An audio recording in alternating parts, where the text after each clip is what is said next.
Hey guys, it's Brandon. Just had a couple of live Blitz games, and now I think I'm going to go do a recap of a 1 hour game that I played recently, which I thought was sort of an instructive endgame, and I thought I played it pretty well, and it was an interesting game overall. So we'll go over it now. I was black, and my opponent played d4. I played knight f6. He played c3. I don't really know what that is about, and I played e6, and he played bishop g5. So I'm not really sure what to call this opening. I guess it's a Trompowsky attack. Um, Usually white just plays d4 and then bishop g5 right away without c3. But anyway, sort of an unusual opening. I just played safe, bishop e7, breaking the pin. He played f3, b6, and e4. So clearly his idea out of the opening was to try to use the f and the c3 pawns um, to back up this very large pawn center that he's built, and try to maintain a large pawn center. D6. This is just to free the D7 square for the knight. My plan was to put the bishop here, and in these positions, if the knight goes on to C6, okay, it blocks in the bishop a little bit. Not a huge deal, but that's just sort of the standard development I like to use in these sort of Queen's Indian almost positions. He played bishop d3, bishop e7, knight e2, knight bd7, and castles. So we're sort of still in the opening here. White has a bit of a space advantage. Black has no weaknesses, and I guess maybe you could say that his king, this diagonal, is a little bit weak because of the move f3 that he played. But that doesn't seem like anything serious. So he played knight d2, just getting the other knight out. Okay, of course, the drawback of these moves here are that the knights are not able to go to their best development squares. So now it seemed like a good time for me to strike out in the center. So c5, this is the typical move to try to attack the center. And it's not, d5 isn't possible because I can just take twice, and he'll just be down a pawn. So he played rook to c1, just in case I decided to take. Oops. In case I decide to retake, then his rook will be on the open file. That's a pretty good plan. And so I decided to play h6, see if I could get him to give up the bishop. He didn't want to. And then I played e5, another break in the center. And he has the option now to close the game. And I don't know, maybe d5 could have been a more interesting break, just to try to open things up. For example, d5, and I'll just go through maybe some possibilities, like if white takes, then I could get these two nice knights, and the game would be open. Some other things could have happened, but who really knows. So anyway, I played e5, and he played d5. Now here, I played the move rook to c8, just to oppose his rook and maybe play something like c4. But as the computer told me later, I actually missed the way to win a pawn. Instead of playing rook to c8, I could have played knight takes d5. The idea being that if he takes the knight with the pawn, then I'll grab this unprotected bishop. And if he trades bishops, then I retake with the knight, and I'll just be up a pawn. But in that case, that's something important that I'll have to keep my eye on in the future. Tactics sort of like that in these types of positions. But after bishop takes e7, knight takes e7, I think a strong move for him here would be c4, just clamping down on this d5 square here, making it impossible for me to push this pawn, which is now a backwards pawn on an open file. So he'll have he'd have some play for the pawn against this pawn weakness. And I'm not trying to make an excuse like, oh, the engine's wrong or anything. I'm sure it's defensible if you're an engine, but that does look sort of annoying now that I look back on this move.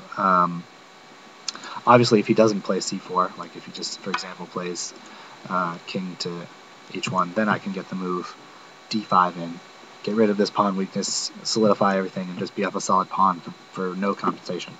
So I think c4 is probably required in this circumstance. It gives up the d4 square, but, well, you can't have everything in chess. So anyway, what happened was I played rook to c8. He played c4, just blocking up the c file again. So just move the rook out of the way and get some coverage on this bishop. Hard for me to find anything else for it to do in this game. Okay, he played b3. I played knight h5. Just, looking to trade some stuff off. And I have a little bit less space, so I don't mind trading some pieces off. But the problem for him the problem for me is it's a little bit difficult to find where my play is.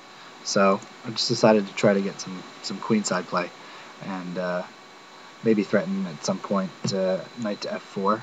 Excuse me. Whoop. These arrows are out of control. Knight to f4 with pressure on g3. He decides to play queen d2, just trying to trade off queens, and this was something I had planned for. I had expected, and my thought here was I was going to play knight f4 anyway, threatening the mate. So he's got to do something about that. He could play g3, and then maybe knight h3 is annoying. I wasn't sure, but I was pretty sure he would take. And the point is, after knight takes, e takes, I have this nice square on e5 to come in and drop my knight in. So after he played knight to c3, I came into that square with knight e5. Okay, knight b5 was the move he played, and it's hitting 2 pawns. This was a move I had seen, but I had calculated that if he played this move, knight to b5, then I would respond with rook f to d8, protecting this pawn. And then, if he grabs on a7, rook to a8, attacking the knight, knight takes d3. This was all my calculation, removing the queen as a defender of this pawn. So now my rook comes in on the a file. And maybe if I swung the other rook over, I could get some play for my pieces on the a file. That was all I'd calculated if he decided to take on that line. So he didn't. He played bishop to e2, just getting the bishop out of the way of ever being taken from this knight. So now that is not an option, this pawn is really under attack, because in that previous variation I was relying on knight takes to draw the queen away from the defense of this pawn. So now that that's no longer in the picture, I just played a6, kicking the knight and defending the pawn. He can't come into a7 because the knight gets trapped there after, well, it doesn't really get trapped, but it would lose the pawn.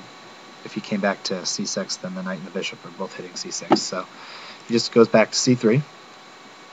Now I decided it would be a good time for me to find some work for this bishop, which is really doing nothing here, this bishop on b7. So I played bishop c8, and the point of this move was to find some work for this bishop along the diagonal, maybe coming out here and threatening mate. And he saw that threat and just played rook f2 to defend it, some prophylaxis. So white's just sort of content to sit back and defend and see what comes up. If I were to evaluate this position at the moment, I would say that black is slightly better. White's pieces are passive. He's got a little bit more space, but I do have this very nice knight on e5. But now with that move sort of being prevented, I played the move f5, and I just wanted to find something for my pieces to do. And I think maybe I was a little bit too hasty with this move. This may have been a disadvantage for me positionally. He played ef, bishop takes, because I gave away this knight e4 square. And I decided to take that off, but just because I thought my knight would be better than his horrible bishop, which is blocked in by all his pawns on light squares. But the problem with it is that I didn't realize that I was giving up pressure on this f4 pawn, which is now sort of only defended once and attacked twice. So I just defended it again, and now he just slides the rook over, and he's got 3 attackers on it, as opposed to the 2 defenders that I have. So I played king h7, and he took the pawn, and he retook with the queen. And this was the best recapture. The reason I played king h7 was just for a little tactical trick. In the variation, rook takes f4, rook takes f4, rook takes f4. I would have this move, rook to f8, and the rook is pinned to the queen and only defended once. So he would have to play something like f3, and then maybe I could find a way to. Well, f3 wouldn't even work because it's pinned. Well, it would, but it would. I'd play rook takes, and he'd play queen takes, queen takes, pawn takes.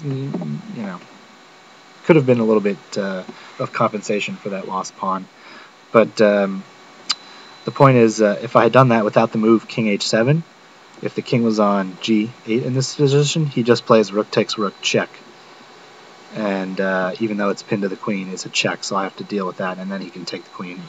And anyway, he didn't really fall into that. He just played queen takes f4, and I spent a while here thinking, trying to come up with some way to keep queens on the board that was okay for me, and I couldn't really find any, and I just decided to go into this endgame because I felt like I had an advantage.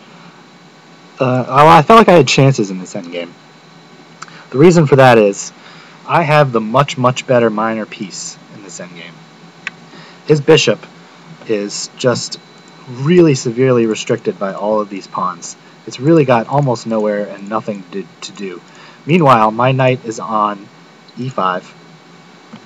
Not only is it on a square where it can't be chased away by a pawn, it's blockading his pawns on the light squares, which are going to have to stay there. It's away from being chased away by this bishop because it's on a dark square.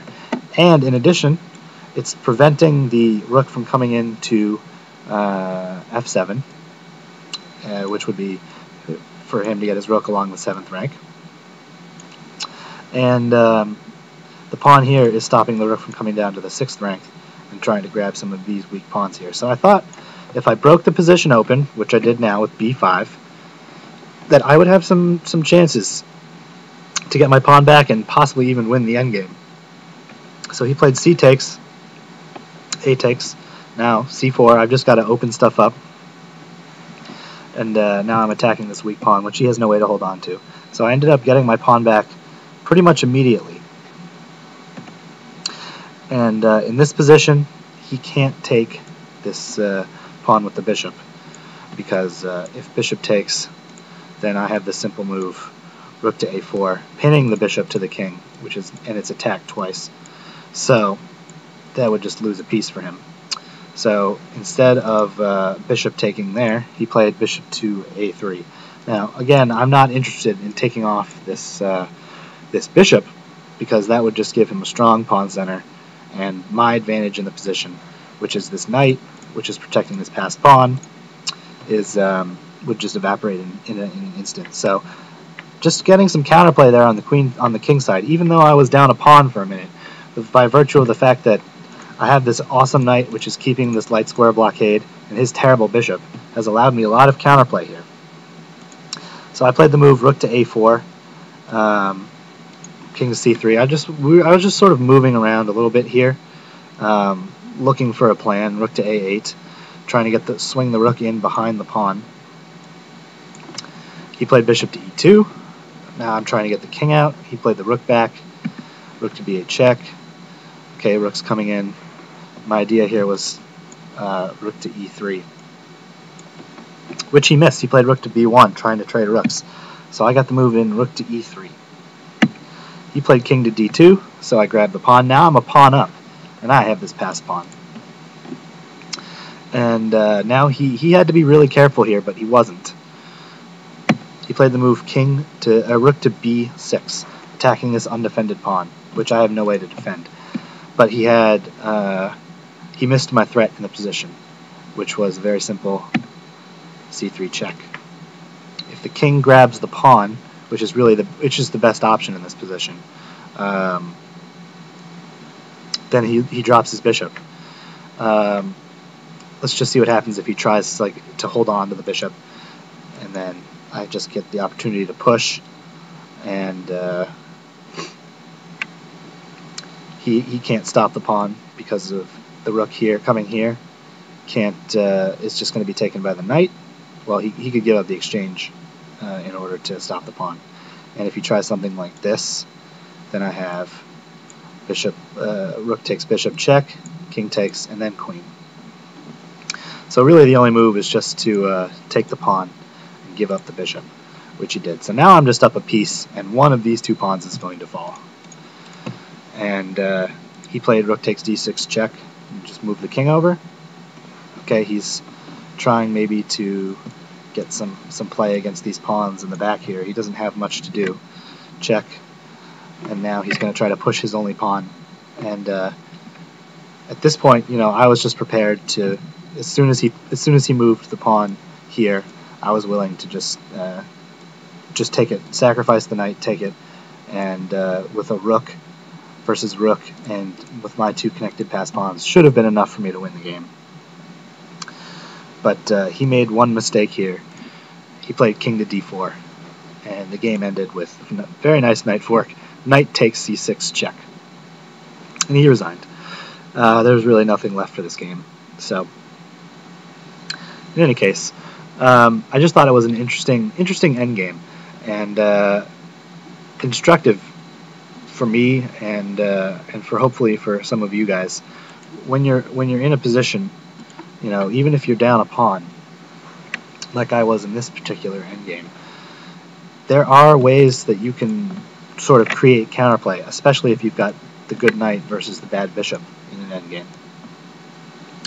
I thought I would have, just going into here, I thought I would have excellent chances to draw, if not win, after creating some play here with b5.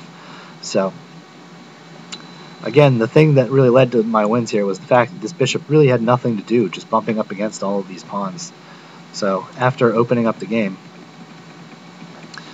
and just trying to create some stuff, okay, he missed that, and he missed the threat of c3 check, which was immediately winning.